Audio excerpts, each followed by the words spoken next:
विचार, बाबा साहब के आदर्श को हमको लेके चलना है। अभी देखिए, यदि कोई बच्चा जन्म लेता है तो उसकी माँ अपना दूध पिलाती है। क्यों पिलाती है? क्योंकि माँ का दूध यदि बच्चा पिएगा तो शारीरिक रूप से मजबूत होगा ना दीदी? यदि माँ का दूध बच्चा पीता है तो शारीरिक रूप से मजबूत होगा। जब शारीरिक रूप से वो मजबूत होगा, उसकी तरफ से शिक्षा है। शिक्षा यदि आप ग्रहण करेंगे तो आप मानसिक रूप से मजबूत होंगे, बौद्धिक रूप से मजबूत होंगे।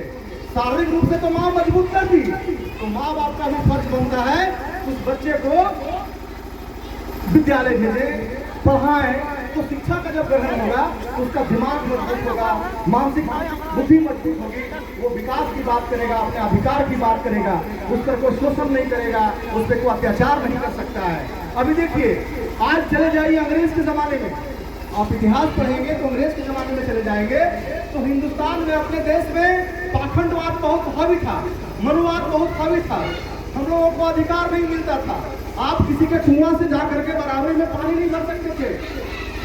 आज हमारे लोग कुर्सी पर बैठे हुए हैं, लोग बराबरी में कुर्सी पर नहीं बैठ सकते थे, लोग पल्लू गिरा करके चलती थी महिलाएं लोग। आज ये हिंदुस्तान, आजाद हिंदुस्तान में यदि कोई चांद पर गया है तो कौन गया मालूम है? कोई मर्द नहीं गया, पहला गया तो वो कोई महिला ही गई है। तो उस समय जब ऐसा तुर्की चल रहा था तो बाबा साहब ने इसकी लड़ाई लड़ी।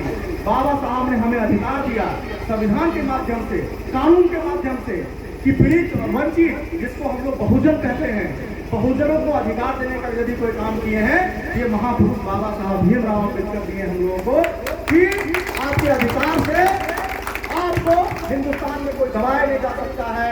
इसलिए हम ज्यादा नहीं भाषण देने के कारण दे सकते हैं, क्योंकि बहुत जगह जाना है, बहुत जगह कार्यक्रम है, और यहाँ के युवा वर्ग बहुत ही काफी मेहनत से इस कंगरापड़ी के गांव में बाबा साहब का जयंती के कार्यक्रम का आयोजन किए।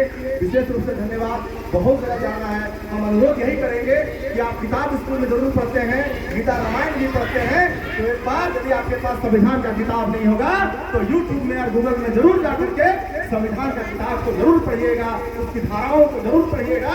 पढ़ने के बाद आपके अधिकार की रक्षा होगा, कोई लड़ने नहीं आएगा। आपकी लड़ाई खुद अपने लड़ना होगा। किसी के भरोसे आप रहेंगे तो जीवन भर थकाते जाएंगे आप।